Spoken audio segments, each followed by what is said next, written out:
ਹੋਵੈ ਸਿਫਤ ਖਸਮ ਦੀ, ਨੂਰ ਅਰਸੋਂ ਕੁਰਸੋਂ ਝੱਟੀਐ।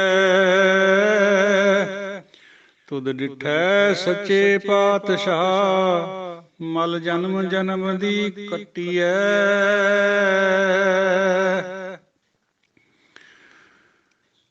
ਵਾਹਿਗੁਰੂ ਜੀਓ।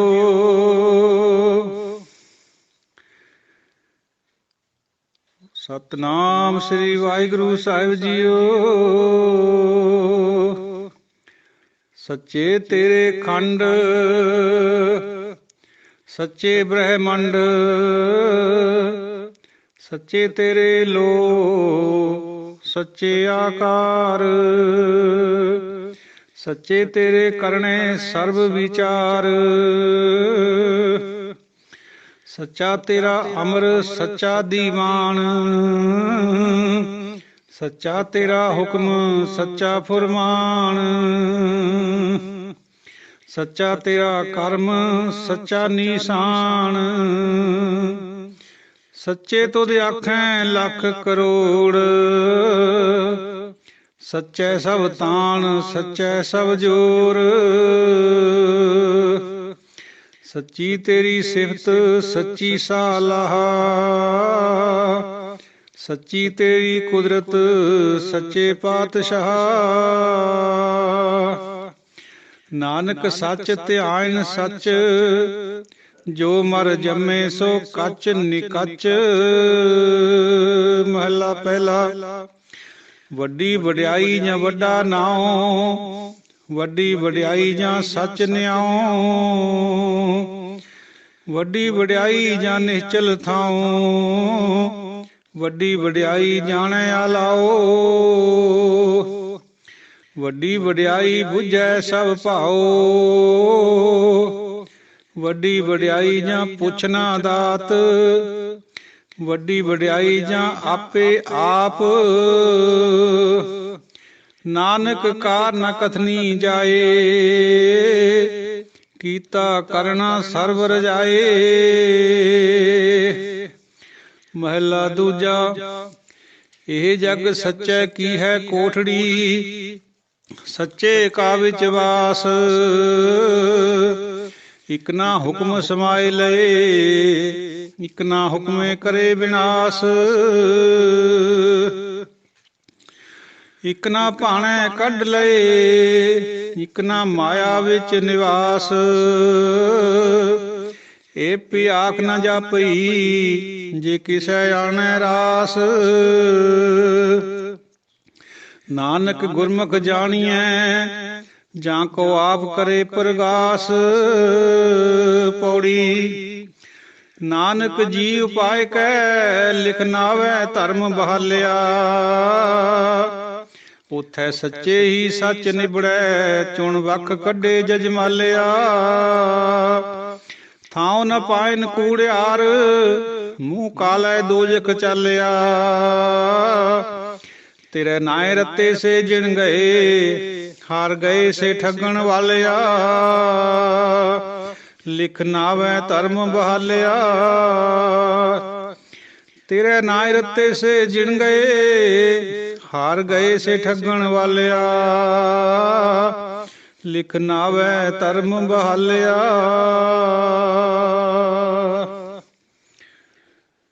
ਵਾਹਿਗੁਰੂ ਜੀ ਕਾ ਖਾਲਸਾ, ਵਾਹਿਗੁਰੂ ਜੀ ਕੀ ਫਤਿਹ। ਗੁਰਾਂ ਦੀ ਸਾਜੀ ਨਵਾਜੀ ਪਿਆਰੀ ਸਾਧ ਸੰਗਤ ਜੀਓ ਤੇ ਗੁਰਬਾਣੀ ਵਿਚਾਰ ਦੇ ਸਾਰੇ ਗੁਰਮੁਖ ਸੱਜਣੋ, ਗੁਰਮੁਖੋ, ਆਪ ਜੀ ਦੇ ਨਾਲ ਵਿਚਾਰ ਸਾਂਝੀ ਕੀਤੀ ਜਾ ਰਹੀ ਹੈ ਆਸਾ ਕੀ ਬਾਤ ਚੋਂ। ਭਾਈ ਸਿੰਘ ਸਾਹਿਬ, ਭਾਈ ਰਣਜੀਤ ਸਿੰਘ ਜੀ ਦੇ ਹੁਕਮ ਨਾਲ, ਜਾਂ ਇਹ ਕਹਿ ਲਓ ਵੀ ਸਾਡੀ ਜਿਹੜੀ ਮਰਿਆਦਾ ਹੈ ਮੁੱਖ ਵਾਕ ਲੈਣ ਦੀ, ਉਹਦੇ ਅਨੁਸਾਰ ਸਾਰੇ ਸ਼ਲੋਕ ਪਲੱਸ ਪੌੜੀ ਇਕੱਠੀਆਂ ਪੜ੍ਹੀਆਂ ਜਾਂਦੀਆਂ। ਪੜ੍ਹ ਦਿੱਤੀ ਹੈ, ਲੇਕਿਨ ਵਿਚਾਰ ਆਪਾਂ ਸਿਰਫ 2 ਸ਼ਲੋਕਾਂ ਦੀ ਉਹ ਕਰਨੀ ਅੱਜ। ਕਿਉਂਕਿ ਵਿਚਾਰ ਦੇ ਵਿੱਚ ਕੋਈ ਐਸਾ ਨਿਯਮ ਨਹੀਂ ਹੁੰਦਾ ਵੀ ਕਿੰਨੀ ਪੜ੍ਹਨੀ ਹੈ ਜਾਂ ਨਹੀਂ ਪੜ੍ਹਨੀ ਹੈ। ਆਪਾਂ ਇੱਕ ਸ਼ਲੋਕ ਦੀ ਵੀ ਵਿਚਾਰ ਕਰ ਸਕਦੇ ਹਾਂ, ਆਪਾਂ ਇੱਕ ਤੁਕ ਦੀ ਵੀ ਵਿਚਾਰ ਕਰ ਸਕਦੇ ਹਾਂ। ਵਿਚਾਰ ਹੈ। तो गुरु महाराज धन धन गुरु नानक देव जी फरमा रहे हैं, सच्चे तेरे खंड सच्चे ब्रह्मंड, हे वाहिगुरु तेरे खंड भी सच्चे हैं, खंड होने धरती के टुकड़े जिमें 9 खंड है कीते हुए, और ब्रह्मंड हुंदा यूनीवर्स, सारा संसार जिहदे विच तारे सियारे सूरज चंद्रमा सब कुछ आ जाता, सब सच्चे है क्योंकि तू सब दे विच बसिया होया रमिया होया। सच्चे तेरे लो सच्चे आकार, तेरे लो भी सच्चे हैं। लो शब्द साध संगत जो 2-3 तरह आउंदा गुरबाणी च। लो दा मतलब हल्की हल्की जी चानना भी हुंदा, तारियां दी लोए लोए, और लो तो मतलब रीਅਲਮ कहने अंग्रेजी च किंगडम, जिथे तक किसी का तहत हुंदा उहनूं लो कह दिंदे। जिवें ये दूजे शब्दां च भी आउंदा, जिवें खनिज पदार्थां दी लो कित्थे तक है, या धार्मिक बंदियां दी लो कित्थे तक है। एक खास दायरा जिहदे विच उस तरह की वस्तु मिलती है उहनूं लो कह दिंदे। जिवें दरख्तां दी लो, पशु पंछियां दी लो, इस तरह। सच्चे तेरे लो, तेरे सब लोग सच्चे हैं, रियलम किंगडम सच्चियां, और तेरा जेड़े उन्हां दे आकार बनाए हैं ते वो भी सच्चे हैं। सच्चे तेरे करने सर्व विचार, जेड़े तेरे विचार करते हैं वो भी सच्ची है। सच्चा तेरा अमर सच्चा दीवान, तेरा तहत भी सच्चा है। अमर हुंदा जिवें किसी राजे का अमर हुंदा भी उहदी चलदी है, उहदी सत्ता है, उहदा जोर हुंदा उस उन्नी जगह तक। वो तेरा सच्चा है सारे संसार दे उपर, सारे ब्रह्मंडां च तेरा तहत है। सच्चा दीवान, तेरी कचहरी भी सच्ची है। सच्चा तेरा हुक्म सच्चा फरमान, तेरा हुक्म भी सच्चा है, तेरा आदेश भी सच्चा है। फरमान साध संगत जी हुक्म नूं कहने, हुक्म अरबी च है, फरमान फारसी च है, ते आग्या हिंदी संस्कृत विच है। तिन्हां दा मतलब इक्को ही है। जिहड़ा तेरा हुक्म है वो भी सच्चा है, जिहड़ा तेरा फरमान है वो भी सच्चा है। हुक्म और फरमान इक्को चीज है। सच्चा तेरा कर्म सच्चा निशान, तेरी बख्शिश भी सच्ची है जो तू सब जियां दे उत्ते करदा है, और तेरी जिहड़ी मोहर है वो भी सच्ची है। निशान, निशान दे कई अर्थ हैं 5-6 गुरबाणी च। निशान नगारे नूं भी कहने, ढोल नगारे नूं, और निशान दा मतलब मोहर भी हुंदा, इनसिग्निया, जिहड़ी मोहर लाई जांदी है। जिहड़ी तू मोहर मत्थे दे उत्ते जीवां दे लाउना है, ਉਹ निशान दी बात है, वो भी सच्ची है। सच्चे तो आखां लख करोड़, किन्ने ही लखां करोड़ हे वाहिगुरू सच्चे तैनूं ध्या रहे हैं, तैनूं आख रहे हैं। सच्चा सब तान, सच्चा सब जोर। हुण इत्थे साध संगत जी सच्चे नहीं है पाठ, सच्चा है दलाइयां नाल। ਇਹਦਾ मतलब है सच्चे विच सब तान है, सच्चे विच सब जोर है। दुनिया दे विच किड्डा भी शक्तिशाली राजा होवे, वो परमात्मा दे दर दे उत्ते भिखारी हुंदा है। लोग समझते हैं बड़ा तान वाला, लेकिन असल विच गुरबाणी फरमाउंदी है भी वो सब निताणे है। तान केवल परमेश्वर विच है। जिस हथ जोर कर वेखै सोए, नानक उत्तम नीच ना कोई। सब जोर उसे विच है, उसे तो ही राजियां कोल जोर आउंदा। सच्ची तेरी सिफत सच्ची साला, तेरियां सिफतां भी सच्चियां, तेनूं गाउणा बजाउणा याद करना, सिफत करनी सलाह करनी, तेरी सिफत सलाह इकट्ठा शब्द भी आउंदा, वो भी सच्ची है। सच्ची तेरी कुदरत सच्चे पातशाह। साध संगत जी कुदरत मैंने डुअलिटी जिहड़ी आपां देख रहे हैं, कुदरत जिहदे साजी हुई है जिहड़ी ਉਹਦੀ, ਇਹ भी सच्ची है। हे सच्चे पातशाह, इत्थे पातशाह दे हालांकि सिंगल है, एक पातशाह है, औंकड़ आउणा चाहीदा है पर आया नहीं है। ਇਹਦਾ मतलब है पातशाह नूं संबोधन है, हे सच्चे पातशाह तेरी कुदरत सच्ची है, इस करके नहीं औंकड़ आया। नानक सच ध्यान सच, जो मर जम्मे सो कच निकच। गुरु नानक पातशाह फरमाउने सच्चे ही उस सच नूं ध्याउने, ਜਿਹੜੇ मर मर जम्मी जाने फिर पैदा हो जाने वो कच तो भी कच्चे हैं, पूरे कच्चे हैं। ਇਹ ਸ਼ਬਦ ਸਾਧ ਸੰਗਤ ਜੀ ਉਹ ਦੋ ਤਰ੍ਹਾਂ ਪੜ੍ਹਿਆ ਜਾਂਦਾ, ਕੱਚਨ ਕੱਚ ਵੀ ਕਹਿੰਦੇ, ਕੱਚਨ ਕੱਚ ਤੇ ਕੱਚ ਨਿਕੱਚ। ਉਰੇ ਜਿਹੜੀ ਲਿਖਤ ਹੈ ਉਹਦੇ ਚ ਕੱਚ ਨਿਕੱਚ ਹੀ ਹੈ। ਭਾਵ ਇਹਦਾ ਇਹ ਹੈ ਵੀ ਕੱਚ ਤੋਂ ਵੀ ਕੱਚਾ, ਬਿਲਕੁਲ ਕੱਚਾ। ਜਿਵੇਂ ਆਪਾਂ ਕਈ ਦਫਾ ਕਾਲਾ ਸਿਆਹ ਬੋਲਦੇ ਵੀ ਬੱਲੇ ਬੱਲੇ ਕਿੰਨਾ ਕਾਲਾ ਸਿਆਹ ਸੱਪ, ਉਹ ਮਤਲਬ ਦੋਹਾਂ ਦਾ ਇੱਕੋ ਹੀ ਹੁੰਦਾ। ਕਾਲਾ ਵੀ ਉਹੀ ਹੁੰਦਾ, ਸਿਆਹ ਵੀ ਫਾਰਸੀ ਚ ਕਾਲੇ ਨੂੰ ਕਹਿੰਦੇ। ਐਕਣੇ ਕੱਚ ਨਿਕੱਚ ਜਾਂ ਕੱਚਨ ਕੱਚ। ਇਹ ਆਪਾਂ ਉਹ ਨਿਯਮ ਇੱਥੇ ਲਾਗੂ ਨਹੀਂ ਹੁੰਦਾ ਵੀ ਨੰਨਾ ਮੁਕਤਾ ਤਾਂ ਹੈ ਨਹੀਂ ਹੈ। ਜੇ ਨੰਨਾ ਮੁਕਤਾ ਹੁੰਦਾ ਫੇਰ ਚੱਚੇ ਨੂੰ ਔਂਕੜ ਹੋਣ ਕਰਕੇ ਇਹਨੇ ਅਲੱਗ ਪੜ੍ਹਨ ਹੋਣਾ ਸੀਗਾ। ਪਰ ਇੱਥੇ ਜੇ ਕੋਈ ਕੱਚਨ ਕੱਚ ਵੀ ਕਹਿੰਦਾ ਤਾਂ ਉਹ ਵੀ ਠੀਕ ਹੈ, ਕੱਚ ਨਿਕੱਚ ਵੀ ਠੀਕ ਹੈ।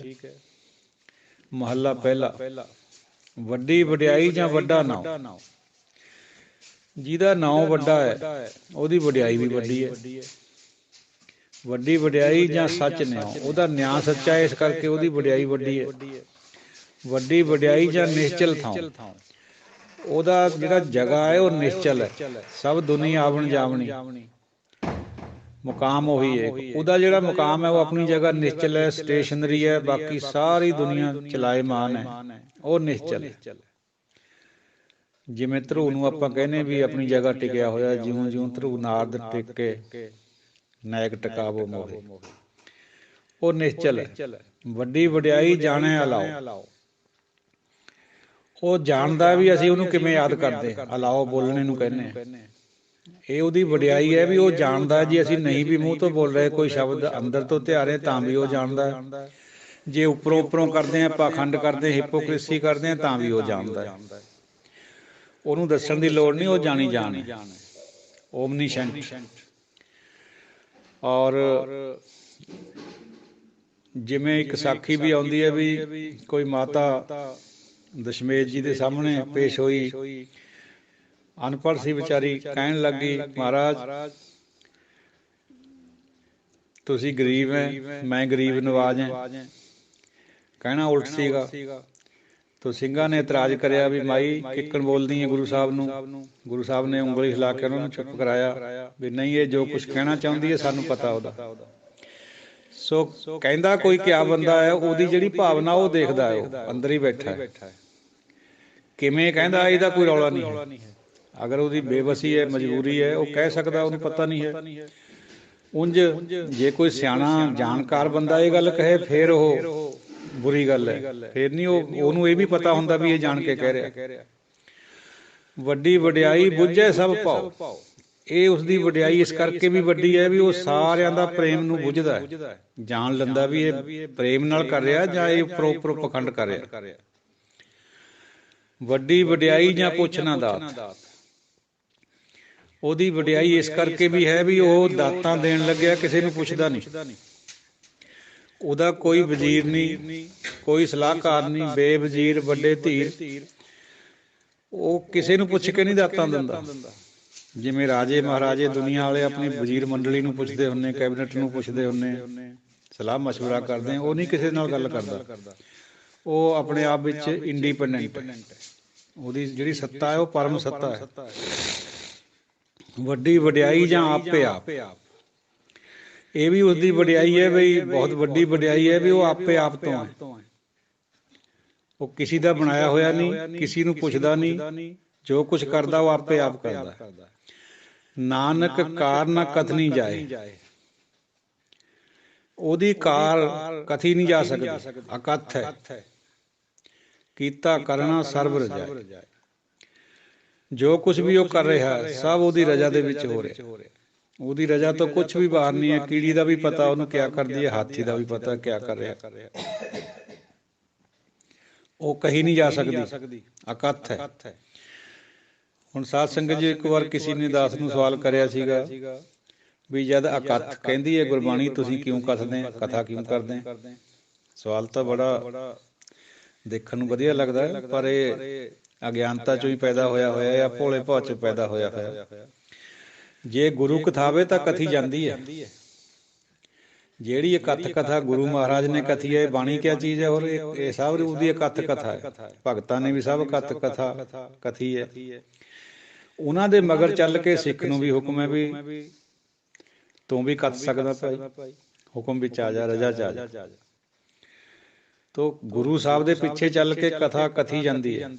ਅਦਰਵਾਈਜ਼ ਸੰਸਾਰੀ ਤੌਰ ਪਰ ਤ੍ਰੈ ਗੁਣਾ ਵਿੱਚ ਇਹ ਕਥਾ ਨਹੀਂ ਕਥੀ ਜਾ ਸਕਦੀ ਨਾ। ਜੇ ਕੋਈ ਕਰਦਾ ਵੀ ਹੈ ਤਾਂ ਉਹ ਕੱਚ ਨਿਕੱਚ ਹੈ, ਉਹਦੀ ਕੋਈ ਵੈਲਿਊ ਨਹੀਂ ਹੈ। ਮੂੰਹ ਕਾ ਕਿਹਾ ਵਾਓ ਹੈ, ਹਵਾ ਸਮਾਨ ਹੈ। ਕਿਉਂਕਿ ਉਹਨੂੰ ਪਤਾ ਹੀ ਨਹੀਂ ਹੁੰਦਾ ਵੀ ਗੁਰਬਾਣੀ ਦਾ ਅਸਲ 'ਚ ਅੰਦਰ ਤੋਂ ਕਿਆ ਮਤਲਬ ਹੈ। ਜਿਵੇਂ ਹੁਣੇ ਪਿੱਛੇ ਜੇ ਘਟਨਾ ਵਾਪਰੀ ਹੈ ਇੱਕ ਨਿਊਜ਼ੀਲੈਂਡ 'ਚ, ਭਾਰਤ ਵਿੱਚ ਵੀ ਹੈ ਇਹੋ ਜਿਹੇ ਲੋਕ ਜਿਨ੍ਹਾਂ ਨੂੰ ਪਤਾ ਹੈ ਨਹੀਂ ਵੀ ਗੁਰਬਾਣੀ ਅੰਦਰੋਂ ਕਿਆ ਫਰਮਾਉਂਦੀ ਹੈ ਸਾਨੂੰ। ਉਹ ਬਾਹਰਲੀ ਬੁੱਧੀ ਨਾਲ ਕਥਾ ਕਰਦੇ। ਕਈ ਲੋਕਾਂ ਨੂੰ ਉਹ ਵੀ ਬੜੇ ਸੋਹਣੇ ਲੱਗਦੇ ਕਥਾ ਕਰਦੇ, ਕਿਉਂਕਿ ਉਹਨਾਂ ਦੀ ਬੁੱਧੀ ਵੀ ਕੱਚੀ ਹੈ।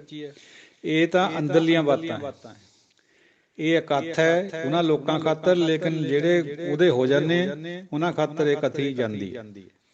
ਇਹ ਬਾਤ ਹੈ ਕਥ ਨਾ ਕਥਨੀ ਜਿਹੜੀ ਹੁੰਦੀ ਹੈ। ਤੋ ਸਾਧ ਸੰਗਤ ਜੀਓ, ਅੱਜ ਦੀ ਵਿਚਾਰਤਾ ਇੰਨੀਓ ਹੈ। ਕਈ ਪੁਰਸ਼ ਤਾਂ ਇਹ ਵੀ ਕਹਿੰਦੇ ਵੀ 10-10 ਮਿੰਟ ਤੋਂ ਵੱਧ ਵੀ ਨਹੀਂ ਹੋਣੀ ਚਾਹੀਦੀ, ਫਿਰ ਵੀ ਚਲੋ 16-17 ਮਿੰਟ ਦੀ ਹੋ ਚੱਲੀ ਹੈ। ਬਾਕੀ ਦੀ ਵਿਚਾਰ ਕੱਲ ਨੂੰ ਕਰ ਲਾਂਗੇ।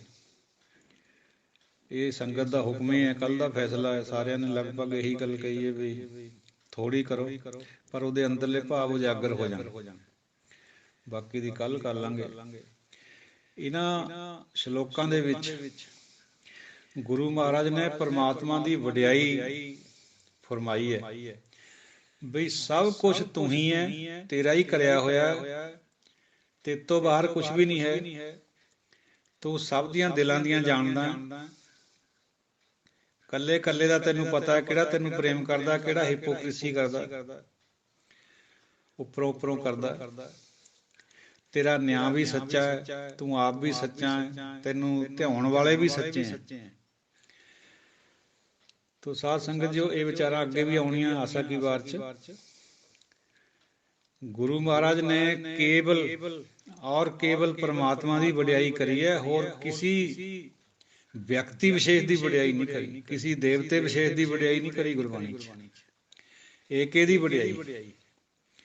ਇੱਥੇ ਹੀ ਭੇਦ ਹੈ ਗੁਰਮਤਿ ਦਾ ਤੇ ਬਾਕੀ ਦੇ ਜਿਹੜੇ ਹੋਰ ਸਾਡੇ ਕਈ ਫਿਰਕੇ ਹੈ, ਕਈ ਧਰਮ ਹੈ, ਜਿਨ੍ਹਾਂ ਦੇ ਵਿੱਚ ਬੰਦੇ ਵਿਸ਼ੇਸ਼ਾਂ ਦੀ, ਕਰਮ ਵਿਸ਼ੇਸ਼ਾਂ ਦੀ ਵਡਿਆਈ ਕਰੀ ਗਈ ਹੈ।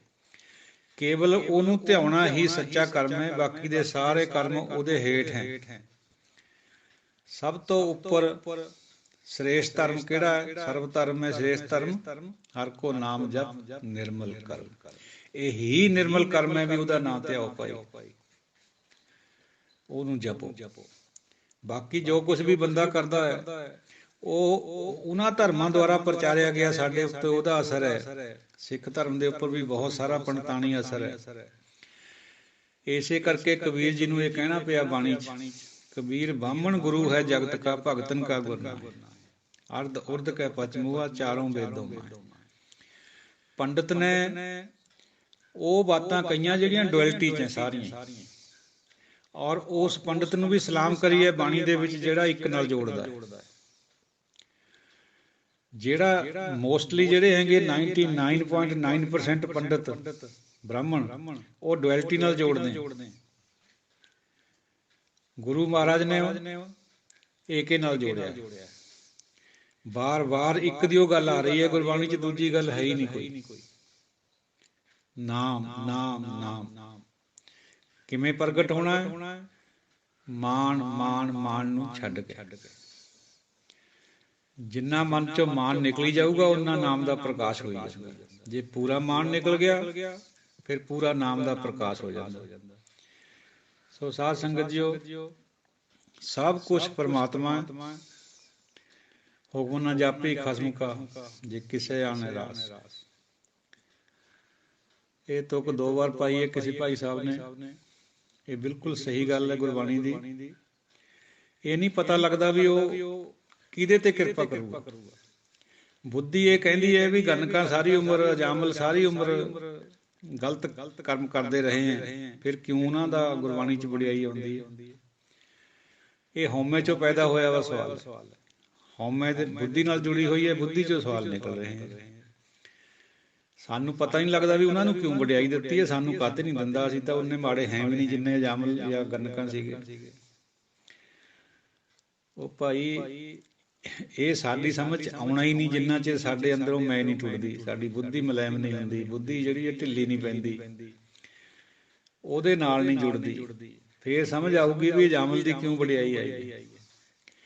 ਗੁਰੂ ਸਾਹਿਬ ਫਰਮਾਉਂਦੇ ਆ ਵੀ ਜੇ ਇੱਕ ਨਿਮਕ ਜਾਂ ਇੱਕ ਛਿਣ ਵੀ ਪ੍ਰਮਾਤਮਾ ਨੂੰ ਕੋਈ ਕਰ ਲਵੇ ਯਾਦ ਤਾਂ ਉਹਦਾ ਛੁਟਕਾਰਾ ਹੋ ਜਾਂਦਾ। ਤਾਂ ਉਹਨਾਂ ਵਾਸਤੇ ਗੰਨਕਾਂ ਖਾਤਰ ਔਰ ਜਾਮਲ ਖਾਤਰ ਇੱਕ ਛਿਣ ਬਣ ਗਿਆ। ਉਹ ਸਾਡਾ ਨਹੀਂ ਬਣਦਾ। ਕਿਵੇਂ ਬਣਦਾ ਇਹ ਵੀ ਥੋੜੀ ਥੋੜੀ ਜਾਂਚ ਗੁਰਬਾਣੀ ਤੋਂ ਹੀ ਆਪਾਂ ਨੂੰ ਮਿਲਦੀ ਹੈ। ਬਈ ਜੇ ਸਾਡੀ ਹਉਮੈ ਇੱਕ ਛਿਣ ਵਾਸਤੇ ਵੀ ਟੁੱਟ ਜਾਏ, ਨਹੀਂ ਟੁੱਟਦੀ ਹੈ, ਬੰਦੇ ਨੂੰ ਗਲਤਫਹਿਮੀ ਹੋ ਸਕਦੀ ਹੈ ਵੀ ਮੈਂ ਹਉਮੈ 'ਚ ਨਹੀਂ ਹੈ। ਬਿਲਕੁਲ ਨਹੀਂ ਐਸੀ ਗੱਲ, ਹੁੰਦਾ ਹੀ ਹੈ ਹਉਮੈ 'ਚ। ਇਹ ਤਾਂ ਅੰਦਰ ਬੈਠੀ ਹੈ। ਗੁਣਾਂ ਦੀ ਵੀ ਹਉਮੈ, ਔਗੁਣਾਂ ਦੀ ਤਾਂ ਅੱਜ ਕੱਲ੍ਹ ਔਗੁਣਾਂ ਦੀ ਵੀ ਹੋਣ ਲੱਗ ਗਈ ਵੈਸੇ। ਤਾਂ ਇਹ ਜਿਹੜੀ ਹਉਮੈ ਇਹਦੇ ਵਿੱਚੋਂ ਅਸੀਂ ਸੋਚਦੇ ਹਾਂ, ਹਉਮੈ ਵਿੱਚੋਂ ਬੁੱਧੀ ਪੈਦਾ ਹੁੰਦੀ, ਬੁੱਧੀ ਨਾਲ ਸੋਚੀ ਜਾਂਦੇ ਵੀ ਉਹਨਾਂ ਨੂੰ ਕਿਉਂ ਪਾਰ ਉਤਾਰਾ ਹੋ ਗਿਆ ਉਹਨਾਂ ਦਾ। ਭਾਈ ਉਹਨਾਂ ਦੀ ਇੱਕ ਸੈਕਿੰਡ ਖਾਤਰ ਹਉਮੈ ਟੁੱਟ ਗਈ, ਉਹਨੇ ਤੋੜ ਦਿੱਤੀ। ਇਸੇ ਕਰਕੇ ਜਿਹਦੀ ਇੱਕ ਸੈਕਿੰਡ ਟੁੱਟ ਗਈ ਉਹਦੀ ਸਦਾ ਵਾਸਤੇ ਹੀ ਟੁੱਟ ਗਈ, ਨਹੀਂ ਟੁੱਟਦੀ ਉਹ ਨਹੀਂ ਹੈ। ਜਿਹਦਾ ਇੱਕ ਨਿਮਕ ਬਣ ਗਿਆ ਉਹਦਾ ਸਦਾ ਵਾਸਤੇ ਬਣ ਗਿਆ ਔਰ ਉਹ ਅਮਰ ਹੋ ਗਿਆ, ਮੁੜ ਕੇ ਨਹੀਂ ਉਹਦੇ ਅੰਦਰ ਫਿਰ ਉਹ ਆਉਣੀ, ਉਹ ਟੁੱਟਦੀ ਉਹ ਨਹੀਂ ਹੈ। ਇਸ ਤਰ੍ਹਾਂ ਉਹਦੇ ਹੁਕਮ ਬਿਨਾਂ, ਉਹਦੀ ਕਿਰਪਾ ਬਿਨਾਂ ਹਉਮੈ ਨਹੀਂ ਟੁੱਟਦੀ ਕਿਸੇ ਬੰਦੇ ਦੀ। ਇਹ ਗੱਲ ਮੰਨਣੇ ਵਾਲੀ ਹੈ ਕਿਉਂਕਿ ਗੁਰਬਾਣੀ ਫਰਮਾਉਂਦੀ ਹੈ ਇਸ ਗੱਲ ਨੂੰ। ਸੋ ਚਲੋ ਸਮਾਪਤੀ ਵੱਲ ਵਧੀਏ।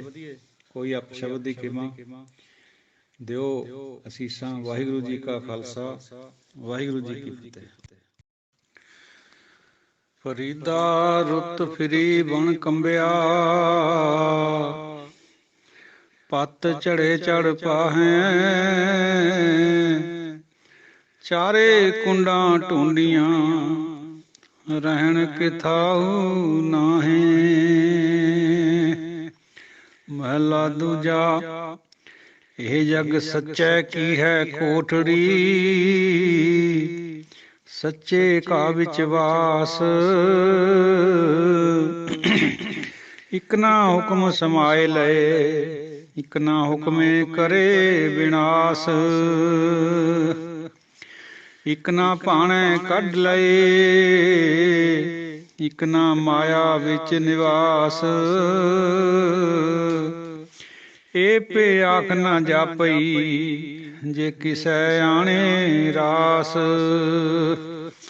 ਨਾਨਕ ਗੁਰਮੁਖ ਜਾਣੀਐ, ਜਾਂ ਕਉ ਆਪ ਕਰੇ ਪ੍ਰਗਾਸ। ਪੌੜੀ। ਨਾਨਕ ਜੀ ਉਪਾਇ ਕੈ, ਲਿਖ ਨਾਵੈ ਧਰਮ ਬਹਾਲਿਆ। ਉਥੈ ਸੱਚੇ ਹੀ ਸੱਚ ਨਿਬੜੈ, ਚੁਣ ਵਖ ਕੱਢੇ ਜਜਮਾਲਿਆ। ਥਾਉ ਨ ਪਾਇਨ ਕੂੜਿਆਰ, ਮੂੰਹ ਕਾਲੈ ਦੋਜਕ ਚਾਲਿਆ। ਤੇਰੇ ਨਾਏ ਰੱਤੇ ਸੇ ਜਿਣ ਗਏ, ਹਾਰ ਗਏ ਸੇ ਠੱਗਣ ਵਾਲਿਆ। ਲਿਖ ਨਾਵੈ ਧਰਮ ਬਹਾਲਿਆ। ਤੇਰੇ ਨਾਏ ਰੱਤੇ ਸੇ ਜਿਣ ਗਏ, ਹਾਰ ਗਏ ਸੇ ਠੱਗਣ ਵਾਲਿਆ। ਲਿਖ ਨਾਵੈ ਧਰਮ ਬਹਾਲਿਆ। ਵਾਹਿਗੁਰੂ ਜੀ ਕਾ ਖਾਲਸਾ, ਵਾਹਿਗੁਰੂ ਜੀ ਕੀ ਫਤਿਹ। ਸਤਿਕਾਰਯੋਗ ਸਾਰੇ ਗੁਰਬਾਣੀ ਵਿਚਾਰ ਦੇ ਸਾਰੇ ਹੀ ਗੁਰਮੁਖ ਜਨੋ, ਅੱਜ ਦੀ ਵਿਚਾਰ ਤੁੱਛ ਬੁੱਧੀ ਅਨੁਸਾਰ ਹਾਜ਼ਰ ਹੈ। ਧੰਨ ਧੰਨ ਮਹੱਲਾ ਦੂਜਾ ਯਾਨੀ ਗੁਰੂ ਅੰਗਦ ਦੇਵ ਜੀ ਸਾਨੂੰ ਇਹ ਵਿਚਾਰ ਦੇ ਰਹੇ ਇਸ ਸ਼ਲੋਕ ਦੇ ਵਿੱਚ। ਇਹ ਜੱਗ ਸੱਚੈ ਕੀ ਹੈ ਕੋਠੜੀ। ਸੱਚੈ ਦਲਾਈਆਂ ਨਾਲ, ਸੱਚੇ ਨਹੀਂ ਪੜ੍ਹਨਾ, ਸੱਚੇ ਕਾ ਵਿਚਵਾਸ। ਅੱਗੇ ਸੱਚੇ ਹੈ ਲਾਮ ਨਾਲ। ਇਹ ਸਾਰਾ ਹੀ ਸੰਸਾਰ ਜਗਤ ਸੱਚੇ ਦੀ ਕੋਠੜੀ ਹੈ। ਕੋਠੇ ਦੇ ਛੋਟੀ ਜਿਹੜੀ ਛੋਟਾ ਕੋਠਾ ਹੁੰਦਾ ਉਹਨੂੰ ਕੋਠੜੀ ਕਹਿ ਦਿੰਦੇ, ਕੋਠੀ ਕਹਿ ਦਿੰਦੇ। ਕੋਠੀ ਤੋਂ ਹੀ ਡਿਮੀਨਿਊਟਿਵ ਨਾਉਨ ਕੋਠੜੀ ਬਣਾਇਆ ਹੋਇਆ। ਸੱਚੇ ਕਾ ਵਿਚਵਾਸ। ਇਹ ਜਿਹੜੀ ਕੋਠੜੀ ਹੈ ਸੰਸਾਰ ਦੀ, ਇਹ ਸੱਚੇ ਦੀ ਆਪਣੀ ਬਣਾਈ ਹੋਈ। ਇਹਦੇ ਵਿੱਚ ਉਹ ਬੈਠਾ ਹੈ, ਵਾਸ ਕਰ ਰਿਹਾ ਹੈ। ਇੱਕ ਨਾ ਹੁਕਮ ਸਮਾਏ ਲਏ, ਇੱਕ ਨਾ ਹੁਕਮੇ ਕਰੇ ਵਿਨਾਸ਼। ਆਪਣੇ ਹੁਕਮ ਦੇ ਨਾਲ ਕਈਆਂ ਨੂੰ ਆਪਣੇ ਨਾਲ ਮਿਲਾ ਲੈਂਦਾ ਹੈ, ਕਈਆਂ ਦਾ ਵਿਨਾਸ਼ ਕਰ ਦਿੰਦਾ, ਉਹਨਾਂ ਨੂੰ 84 ਦੇ ਜੂਨ ਚ ਪਾ ਦਿੰਦਾ। ਇੱਕ ਨਾ ਭਾਣੇ ਕੱਢ ਲਏ, ਇੱਕ ਨਾ ਮਾਇਆ ਵਿੱਚ ਨਿਵਾਸ। ਸਾਧ ਸੰਗਤ ਜੀਓ, ਹੁਕਮ ਉਹਦਾ ਅਟੱਲ ਹੈ। ਉੱਪਰ ਵੀ ਵਿਚਾਰ ਕਰੀਏ ਇਸ ਗੱਲ ਦੀ। ਹੁਕਮ ਟਲਦਾ ਨਹੀਂ ਹੁੰਦਾ, ਹੁਕਮ ਜੋ ਲਿਖ ਦਿੱਤਾ ਸੋ ਲਿਖ ਦਿੱਤਾ। ਲੇਕਿਨ ਜਿਹੜਾ ਭਾਣਾ ਹੁੰਦਾ ਹੈ ਉਹ ਥੋੜਾ ਜਿਹਾ ਨਰਮ ਹੁੰਦਾ ਹੈ। ਹੁਕਮ ਆਰਡਰ ਹੁੰਦਾ ਹੈ, ਭਾਣਾ ਵਿਲ ਹੁੰਦੀ ਹੈ। ਵਿਲ ਹੁੰਦੀ ਹੈ ਆਪਣੀ ਮਰਜ਼ੀ, ਇੱਛਾ। ਹੁਕਮ ਬੇਸ਼ੱਕ ਸਭ ਨੂੰ ਇਹੀ ਹੈ ਵੀ ਤੁਸੀਂ 5 ਤੱਤਾਂ ਦੇ ਪੁਤਲੇ ਹੋ, ਆਉਣਾ ਜਾਣਾ ਹੈ, ਤੁਹਾਡਾ ਇਹ ਕਰਮ ਬਣਿਆ ਹੋਇਆ ਹੈ। ਹਰ ਇੱਕ ਬੰਦੇ ਦੇ ਮੱਥੇ ਪਰ ਲਿਖਿਆ ਹੋਇਆ ਜੰਮਣਾ ਤੇ ਮਰਨਾ। ਪਰ ਕਿਹਨੂੰ ਇਸ ਮਰਨੇ ਤੋਂ ਬਾਹਰ ਕੱਢਣਾ ਹੈ, ਜੰਮਣ ਮਰਨ ਤੋਂ, ਇਹ ਉਹਦੀ ਆਪਣੀ ਰਜਾ ਹੈ, ਉਹਦੀ ਵਿਲ ਹੈ, ਉਹਦਾ ਭਾਣਾ ਹੈ। ਇਹ ਹੁਕਮ ਨਹੀਂ ਹੈ। ਭਾਣਾ ਨਰਮ ਹੁੰਦਾ ਹੈ, ਹੁਕਮ ਜਿਹੜਾ ਉਹ ਸਖਤ ਹੁੰਦਾ ਹੈ। ਭਾਣੇ ਦੇ ਵਿੱਚ ਉਹ ਕਿਸੇ ਕਿਸੇ ਨੂੰ ਬਾਹਰ ਕੱਢ ਲੈਂਦਾ। ਅਜਾਮਲ ਨੂੰ ਕੱਢ ਦਿੱਤਾ, ਗੰਨਕਾ ਨੂੰ ਕੱਢਿਆ, ਹੋਰ ਕਿੰਨੇ ਆ ਜ਼ਿਕਰ ਆਉਂਦਾ, ਸੱਜਣ ਨੂੰ ਕੱਢਿਆ, ਔਰ ਕੌਡੇ ਨੂੰ ਕੱਢਿਆ। ਇਹ ਉਹਦਾ ਹੁਕਮ ਹੈ। ਹੁਕਮ ਦੇ ਵਿੱਚ ਅੰਦਰ ਫਿਰ ਭਾਣਾ ਹੈ। ਹੁਕਮ ਤਾਂ ਹੈ 84 ਚ ਪਏ ਰਹੋ, ਲੇਕਿਨ ਭਾਣੇ ਵਿੱਚ ਕੱਢ ਵੀ ਲੈਂਦਾ ਕਿਸੇ ਕਿਸੇ ਨੂੰ। ਜਿੱਥੇ ਕੱਢਣਾ ਜਿਹਨੂੰ, ਉੱਥੇ ਆਪ ਚੱਲ ਕੇ ਚਲੇ ਜਾਂਦਾ। ਇਹ ਵੀ ਇੱਕ ਅਸੂਲ ਹੈ ਗੁਰਮਤਿ ਦਾ, ਵੀ ਜਿਹਨਾਂ ਨੂੰ ਤਾਰਨਾ ਹੈ, ਪਾਪਾਂ ਤੋਂ ਹਟਾਉਣਾ ਹੈ, ਆਪਣੇ ਨਾਲ ਜੋੜਨਾ ਹੈ, ਨਾਮ ਵੱਲ ਲਿਆਉਣਾ ਹੈ, ਉੱਥੇ ਆਪ ਚੱਲ ਕੇ ਚਲੇ ਜਾਂਦਾ ਹੈ, ਗੁਰੂ ਦੇ ਰੂਪ ਚ, ਸੰਤ ਦੇ ਰੂਪ ਚ। ਜਿਹਨਾਂ ਨੂੰ ਗੁਰਿਆਈ ਦੇਣੀ ਹੁੰਦੀ ਹੈ, ਉਹ ਆਪ ਚੱਲ ਕੇ ਉੱਥੇ ਜਾਂਦੇ ਗੁਰੂ ਕੋਲ। ਵਾਹਿਗੁਰੂ।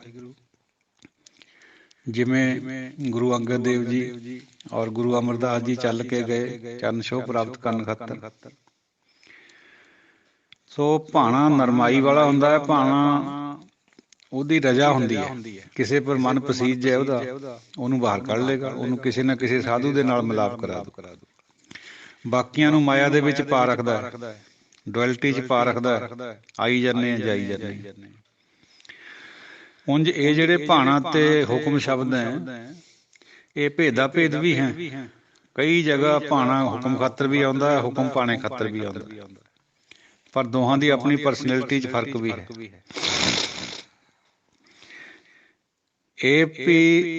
ਇਹ ਭੇ ਆਖ ਨਾ ਜਾਪਈ ਜੇ ਕਿਸੇ ਆਣੇ ਰਾਸ। ਇਸ ਗੱਲ ਦੀ ਸਮਝ ਨਹੀਂ। ਇਹ ਭੇ ਆਖ ਨਾ ਜਾਪਈ, ਇਹ ਵੀ ਨਹੀਂ ਕਿਹਾ ਜਾ ਸਕਦਾ ਇਹ ਕਿਹਨੂੰ ਰਾਸ ਆਊਗਾ, ਕਿਹਨੂੰ ਕੱਢ ਲੈਣਾ ਉਹਨੇ ਇੱਥੋਂ। ਸਾਡੀ ਦੁਨੀਆਦਾਰਾਂ ਦੀ ਅੱਖ ਹੁੰਦੀ ਹੈ ਵੀ ਲੈ ਇਹ ਤਾਂ ਬਹੁਤ ਗੰਦਾ ਬੰਦਾ ਹੈ, ਇਹ ਤਾਂ ਬਹੁਤ ਪਾਪਣ ਔਰਤ ਹੈ। ਪਰ ਜਿਹਨੂੰ ਉਹਨੇ ਕੱਢਣਾ ਹੈ, ਚਾਹੇ ਉਹ ਪਿਛਲੇ ਸੰਸਕਾਰਾਂ ਕਰਕੇ ਹੁੰਦਾ, ਉਹਨੂੰ ਕੱਢ ਵੀ ਲੈਂਦਾ। ਪਤਾ ਨਹੀਂ ਲੱਗਦਾ ਉਹਨੇ ਕਿਹਦੇ ਉੱਤੇ ਵਸ ਜਾਣਾ। ਜਿਹੜੇ ਅਸੀਂ ਧਰਮੀ, ਆਪਣੇ ਆਪ ਨੂੰ ਧਰਮੀ ਸਮਝੇ ਬੈਠੇ ਹੁੰਦੇ, ਰੋਜ਼ ਪਾਠ ਪਠਨ ਕਰਦੇ ਆ, ਹੋਰ ਚੰਗੇ ਕਰਮ ਕਰਦੇ ਆ, ਪੁੰਨ ਦਾਨ ਵੀ ਕਰਦੇ ਆ, ਸੋ ਗਾਲ ਸਾਨੂੰ ਨਹੀਂ ਸਮਝ ਲੱਗਦੀ ਇਸ ਗੱਲ ਦੀ ਵੀ ਉਹਨੇ ਕਿਹਨੂੰ ਬਾਹਰ ਕੱਢਣਾ। ਔਰ ਸਾਧ ਸੰਗਤ ਜੀ, ਇਹ ਵੀ ਇੱਕ ਮਨੋਵਿਗਿਆਨਕ ਬਾਤ ਹੈ, ਸਾਈਕੋਲੋਜੀਕਲ ਫੈਕਟ ਹੈ ਵੀ ਜਿਹੜਾ ਬੰਦਾ ਪਾਪ ਦੀ ਸਿਖਰ ਪਰ ਪਹੁੰਚਿਆ ਵਾ ਹੁੰਦਾ ਹੈ, ਉਹ ਕਿਸੇ ਵਜ੍ਹਾ ਤੋਂ ਹੁੰਦਾ, ਚਾਹੇ ਸਮਾਜਿਕ ਸ਼ੋਸ਼ਣ ਦਾ ਸ਼ਿਕਾਰ ਹੋਇਆ ਹੋਵੇ, ਚਾਹੇ ਕੋਈ ਵੀ ਕਾਰਨ ਹੋਵੇ। ਉਹਦੇ ਅੰਦਰ ਉਹਨੂੰ ਇਸ ਗੱਲ ਦੀ ਧੁੱਖ ਧੁੱਖੀ ਹਰ ਵਕਤ ਹੁੰਦੀ ਹੈ, ਕਸ਼ਮਕਸ਼ ਚੱਲਦੀ ਹੁੰਦੀ ਹੈ ਵੀ ਕੰਮ ਤਾਂ ਮੈਂ ਗਲਤ ਕਰ ਰਿਹਾ, ਪਰ ਮੈਂ ਮਜਬੂਰੀ ਵਸ ਕਰ ਰਿਹਾ। ਉਹੋ ਜਿਹਾ ਪੁਰਸ਼ ਛੇਤੀ ਬਦਲਦਾ ਔਰ ਟੋਟਲੀ ਬਦਲ ਜਾਂਦਾ। ਜਿਹੜੇ ਅਸੀਂ ਆਪਣੇ ਆਪ ਨੂੰ ਚੰਗਾ ਸਮਝਦੇ ਹਾਂ, ਉਹੀ ਬਰੀਕ ਹਉਮੈ ਵਿੱਚ ਸਾਡਾ ਆਧਾਰ ਨਹੀਂ ਛੇਤੀ ਹੁੰਦਾ, ਕਿਉਂਕਿ ਸਾਨੂੰ ਇਸ ਗੱਲ ਦਾ ਫੁਰਨਾ ਆਉਂਦਾ ਹੀ ਨਹੀਂ ਵੀ ਅਸੀਂ ਗਲਤ ਹਾਂ। ਅਸੀਂ ਤਾਂ ਠੀਕ ਸਮਝੀ ਬੈਠੇ ਹਾਂ ਆਪਣੇ ਆਪ ਨੂੰ।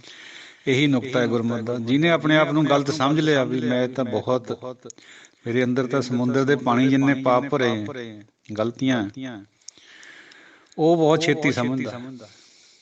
ਇਸੇ ਕਰਕੇ ਹਿਸਟਰੀ ਦੇ ਵਿੱਚ ਹਵਾਲੇ ਆਉਂਦੇ ਵੀ ਜਿਹੜੇ ਵੀ ਮਹਾਂਪਾਪੀ ਸਮਝੇ ਜਾਂਦੇ ਸੀ, ਉਹਨਾਂ ਦਾ ਆਧਾਰ ਇੱਕ ਛਿਣ ਵਿੱਚ ਹੋ ਗਿਆ, ਕਿਉਂਕਿ ਕਸ਼ਮਕਸ਼ ਪਹਿਲਾਂ ਹੀ ਸੀ। ਜਦੋਂ ਚਰਨ ਛੋਹ ਹੋ ਗਈ ਕਿਸੇ ਕਾਮਲ ਪੁਰਸ਼ ਦੀ, ਜਦੇ ਬਦਲ ਗਈ। ਇਹ ਵਿਚਾਰ ਭਾਈ ਨੰਦ ਲਾਲ ਜੀ ਨੇ ਵੀ ਦਿੱਤਾ ਵੀ ਜਦੋਂ ਪਰਮਾਤਮਾ ਕਿਸੇ ਪਰ ਕਿਰਪਾ ਕਰਦਾ ਹੈ, ਉਹ ਪਰਮਾਤਮਾ ਜਦ ਕਿਰਪਾ ਕਰਦਾ ਹੈ ਤਾਂ ਫਿਰ ਉਹ ਕਿਸੇ ਕਾਮਲ ਮੁਰਸ਼ਿਦ ਨੂੰ ਮਿਲਾ ਦਿੰਦਾ।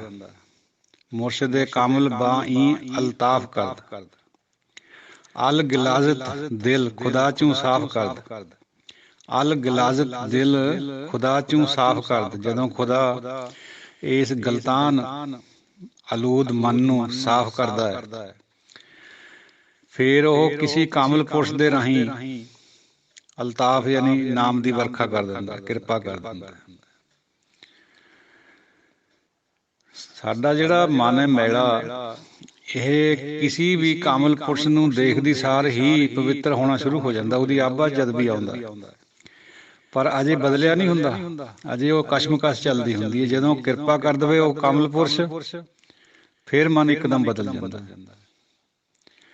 ਔਰ ਬਦਲ ਕੇ ਵੀ ਕੋਈ ਇੱਕ ਦਿਨੇ ਨਹੀਂ, ਹੌਲੀ ਹੌਲੀ ਸ਼ਬਦ ਦੇ ਨਾਲ ਜੁੜ ਕੇ ਫਿਰ ਤਾਂ ਮਨ ਸਾਫ਼ ਹੁੰਦਾ ਚਲੇ ਜਾਂਦਾ। ਉੱਧਰ ਨਾਮ ਜਪ ਹੋਈ ਜਾਂਦਾ, ਬਾਣੀ ਨਾਲ ਜੁੜ ਜਾਂਦਾ ਬੰਦਾ, ਉੱਧਰ ਸਫਾਈ ਹੋਈ ਜਾਂਦੀ ਹੈ। ਕਿਉਂਕਿ ਇਹ ਤਾਂ ਸੋਧਤ ਸਿੱਧ ਹੈ। ਸੱਜਣ ਠੱਗ ਇੱਕੋ ਦਿਨ ਵਿੱਚ ਨਹੀਂ ਪੂਰਾ ਬਣ ਗਿਆ, ਮਨ ਟੁੱਟ ਗਿਆ ਉਹਦਾ, ਉਹਨੂੰ ਸਮਝ ਆ ਗਈ ਗੱਲ ਦੀ, ਆਭਾ 'ਚ ਆ ਗਿਆ। ਲੇਕਿਨ ਜਦੋਂ ਫਿਰ ਸ਼ਬਦ ਦੱਸਿਆ ਉਹਨੂੰ ਵੀ ਇਹ ਪੜ੍ਹਿਆ ਕਰ, ਉੱਜਲ ਕਹਿਆ ਚਿਲਕਣਾ ਕੋਟਮ ਕਲੜੀ ਮਸ, ਫਿਰ ਉਹ ਪੜ੍ਹਦਾ ਵਿਚਾਰਦਾ ਉਹਦੇ ਅੰਦਰੋਂ ਮੈਲ ਨਿਕਲ ਗਈ। ਸੋ ਇਹ ਸਮਝ ਨਹੀਂ ਆਉਂਦੀ ਵੀ ਉਹਨੇ ਕਿਹਦੇ ਉੱਤੇ ਵਰਸਣਾ।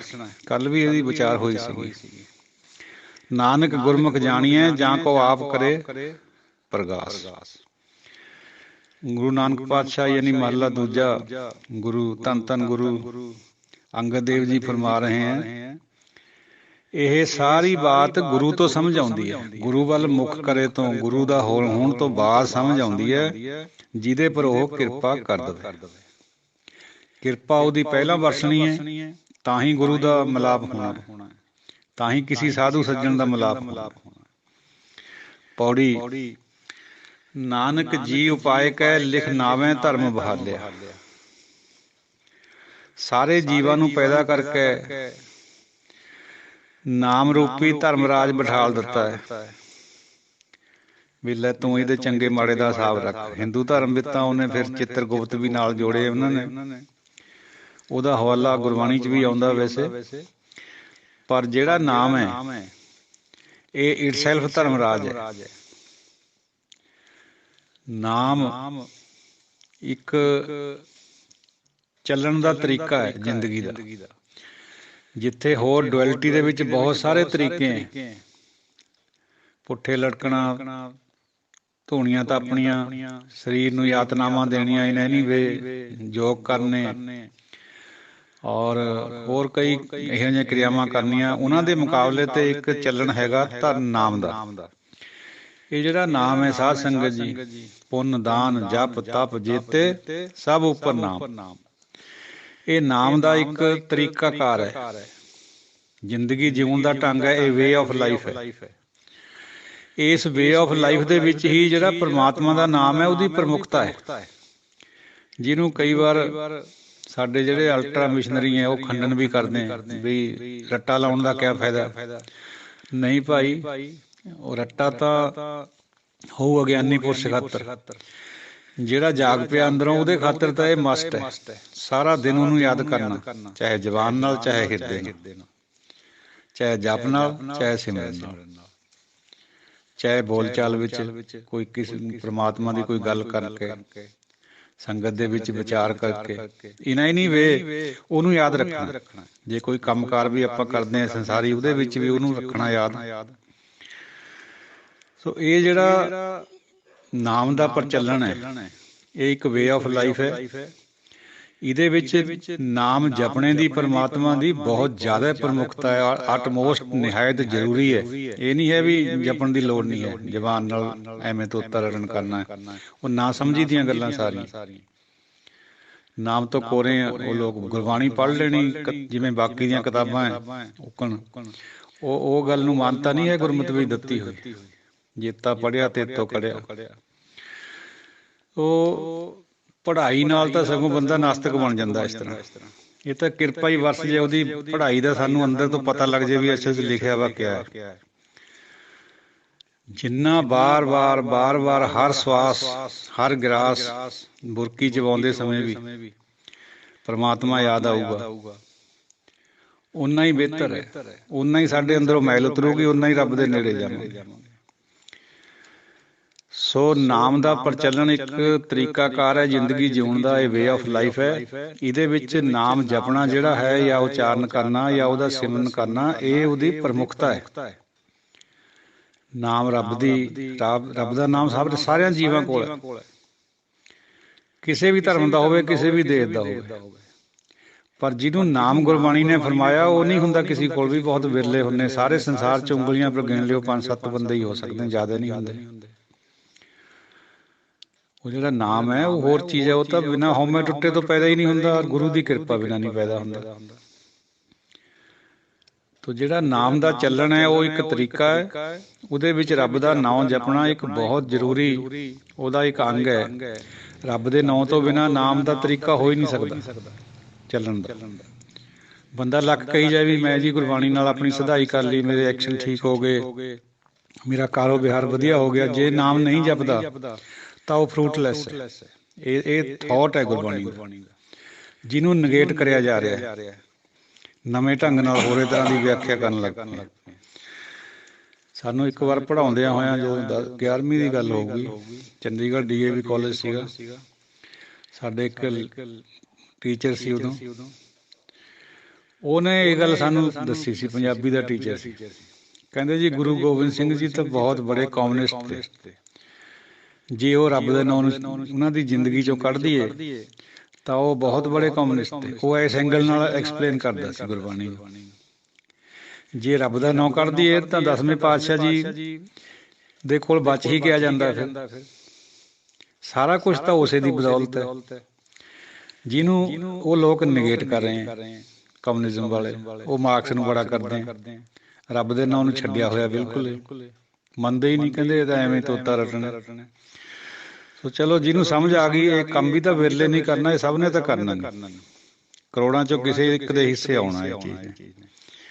ਪਰ ਹੈ ਇਸੇ ਤਰ੍ਹਾਂ ਨਾਮ ਦੇ ਚੱਲਣ ਵਿੱਚ, ਨਾਮ ਦੇ ਰਸਤਾ ਗ੍ਰਹਿਣ ਕਰਨ ਦਾ ਜਿਹੜਾ ਮੇਨ ਪਲੈਂਕ ਹੈ, ਮੇਨ ਜਿਹੜਾ ਪੁਆਇੰਟ ਹੈ, ਉਹ ਰੱਬ ਦੇ ਨਾਂ ਦਾ ਉਚਾਰਨ ਹੈ, ਚਾਹੇ ਰਸਨਾ ਨਾਲ ਚਾਹੇ ਹਿਰਦੇ ਨਾਲ। ਉਸ ਤੋਂ ਬਿਨਾਂ ਨਾਮ ਹੋ ਹੀ ਨਹੀਂ ਸਕਦਾ। ਉੱਥੇ ਸੱਚਾ ਹੀ ਸੱਚ ਨਿਬੜੈ, ਚੁਣ ਵੱਖ ਕੱਢੇ ਜਜਮਾਲਿਆ। ਜਦੋਂ ਸਾਡੀ ਪੇਸ਼ੀ ਹੋਣੀ ਹੈ, ਸਾਡੀ ਆਤਮਾ ਨੇ ਜਾਣਾ ਹੈ, ਸਾਡਾ ਜਿਹੜਾ ਜੀਵ ਅੰਦਰ, ਜੀਵ ਆਤਮਾ ਜਿਹਨੂੰ ਕਹਿੰਦੇ ਆ, ਜਾਂ ਇਨਰ ਸੈਲਫ ਹੈ, ਇਹ ਨਹੀਂ ਜਾਣਾ। ਸਰੀਰ ਨੇ ਤਾਂ ਇੱਥੇ 5 ਤੱਤਾਂ 'ਚ ਮਿਲ ਜਾਣਾ, ਚਾਹੇ ਜ਼ਮੀਨ 'ਚ ਦੱਬਦੀ ਹੈ, ਚਾਹੇ ਜਾਲਦੀ ਹੈ, ਚਾਹੇ ਪਾਣੀ 'ਚ ਸਿੱਟਦੀ ਹੈ, ਚਾਹੇ ਜਾਨਵਰ ਖਾ ਜਾਏ। ਜਾਲਣ ਗੋਰਾਂ ਨਾਲ ਉਲਾਮੇ ਜੀ ਸਹੇ। ਉਲਾਮੇ ਤਾਂ ਸਾਡੀ ਆਤਮਾ ਨੂੰ ਸਹਿਣੇ ਪੈਣੇ, ਪੇਸ਼ ਤਾਂ ਇਹਨੇ ਹੋਣਾ ਜਾ ਕੇ। ਔਰ ਇਹੀ ਫਰਕ ਹੈ ਇੱਕ ਆਤਮਾ ਔਰ ਪਰਮਾਤਮਾ 'ਚ। ਪਰਮਾਤਮਾ ਸਥਿਰ ਹੈ, ਸਟੇਸ਼ਨਰੀ ਹੈ। ਆਤਮਾ ਜਿਹੜੀ ਹੈ ਸਥਿਰ ਨਹੀਂ ਹੈ, ਇਹ ਦੁਨੀਆ 'ਚ ਘੁੰਮਦੀ ਫਿਰਦੀ ਹੈ, ਭਾਵੇਂ ਕਿ ਉਹਦਾ ਅੰਸ਼ ਹੈ। ਕਹੋ ਕਬੀਰ ਇਹ ਰਾਮ ਕੀ ਅੰਸ਼, ਪਰ ਫਿਰ ਵੀ ਫਰਕ ਹੈ ਦੋਹਾਂ 'ਚ। ਪਰਮਾਤਮਾ ਜਿਹੜੀ ਹਮੇਸ਼ਾ ਨਿਰਮਲ ਰਹਿੰਦਾ ਉਹ, ਲੇਕਿਨ ਆਤਮਾ ਇਹ ਸੰਸਾਰ ਦੇ ਨਾਲ ਮੈਲੇ ਮਨ ਨਾਲ ਲੱਗ ਕੇ ਲਿਬੜ ਵੀ ਜਾਂਦੀ ਹੈ। ਇਹ ਵੀ ਗੁਰਬਾਣੀ ਦਾ ਇੱਕ ਅਸੂਲ ਹੈ। ਹਾਲਾਂਕਿ ਬਹੁਤੇ ਸਾਡੇ ਹਿੰਦੂ ਧਰਮ ਦੇ ਜਿਹੜੇ ਫਲਸਫੀ ਆ ਉਹਦੇ 'ਚ ਇਹ ਮੰਨਦੇ ਆ ਵੀ ਆਤਮਾ ਨਿਰਮਲ ਹੁੰਦੀ ਹੈ। ਭਾਈ ਆਤਮਾ ਨਿਰਮਲ ਨਾਮ ਨਾਲ ਹੁੰਦੀ ਹੈ। ਜਦੋਂ ਅੰਦਰ ਨਾਮ ਪੈਦਾ ਹੋ ਜਾਂਦਾ, ਉਹਨੂੰ ਪੀ ਕੇ ਨਾਮ ਰਸ ਨੂੰ, ਫਿਰ ਆਤਮਾ ਪਵਿੱਤਰ ਹੁੰਦੀ ਹੈ। ਇਸ ਕਰਕੇ ਆਤਮਾ ਔਰ ਪਰਮਾਤਮਾ 'ਚ ਵੀ ਕੁਛ ਅੰਤਰ ਹੈਗਾ। ਜਜਮਾਲੇ ਹੁੰਦੇ ਕੋੜੀ ਲੋਕ, ਜਿਹੜੇ ਨਾਮ ਨਹੀਂ ਜਪਦੇ ਉਹਨਾਂ ਨੂੰ ਜਜਮਾਲਿਆ ਸ਼ਬਦ ਦੱਸਿਆ ਗਿਆ, ਦਿੱਤਾ ਗੁਰੂ ਅੰਗਦ ਦੇਵ ਜੀ ਨੇ,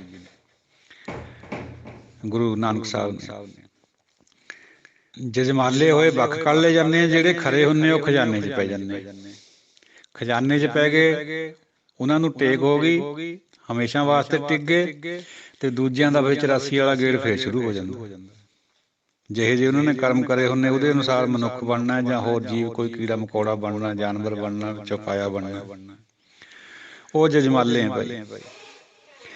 ਥਾਂ ਨਾ ਪਾਇਨ ਕੂੜਿਆਰ, ਮੂੰਹ ਕਾਲੇ ਦੋਜਖ ਚਾਲਿਆ। ਕੂੜੇ ਜਿਹੜੇ 84 ਚ ਪੈਣੇ ਵਾਲੇ ਆ ਉਹਨਾਂ ਦੇ ਮੂੰਹ ਕਾਲੇ ਹੋ ਕੇ ਉਹਨਾਂ ਨੂੰ ਨਰਕ ਵੱਲ ਨੂੰ, ਆਹੀ ਨਰਕ ਹੈ ਜਿਹੜਾ ਜੂਨਾਂ ਦਾ ਹੈ। ਲੱਖ 84 ਨਰਕ ਨਾ ਭੋਗੋ, ਰਸਕ ਰਸਕ ਗੁਣ ਗਾਈ। ਇਹ ਜਿਹੜਾ ਸਵਰਗ ਔਰ ਨਰਕ ਦੀਆਂ ਵਿਚਾਰਾਂ ਹੈ, ਇਹ ਕੋਈ ਧਰਤੀ ਦਾ ਟੁਕੜਾ ਜਾਂ ਬ੍ਰਹਿਮੰਡ ਦਾ ਟੁਕੜਾ ਵਿਸ਼ੇਸ਼ ਨਹੀਂ ਹੈ। ਜੇ ਗੁਰੂ ਦੇ ਚਰਨ ਮਿਲ ਗਏ ਸਵਰਗ ਬਣ ਗਿਆ, ਜੇ ਗੁਰੂ ਦੇ ਚਰਨਾਂ ਤੋਂ ਵਿਛੜ ਗਏ ਤਾਂ ਨਰਕ ਬਣ ਗਿਆ। ਜਿਹੜਾ 84 ਦਾ ਗੇੜ ਹੈ ਇਹੀ ਨਰਕ ਹੈ। ਤੇਰੇ ਨਾਏ ਰੱਤੇ ਸੇ ਜਿਣ ਗਏ, ਹਾਰ ਗਏ ਸੇ ਠੱਗਣ ਵਾਲੇ। ਜਿਹੜੇ ਤੇਰੇ ਨਾਂ ਨਾਲ ਰੱਤ ਹੋ ਗਏ, ਰੰਗੇ ਗਏ, ਉਹ ਜਿੱਤ ਗਏ। ਜਿਹੜੇ ਬਾਕੀ ਦੇ ਸੀਗੇ ਉਹ ਠੱਗੇ ਗਏ ਔਰ ਹਾਰ ਗਏ।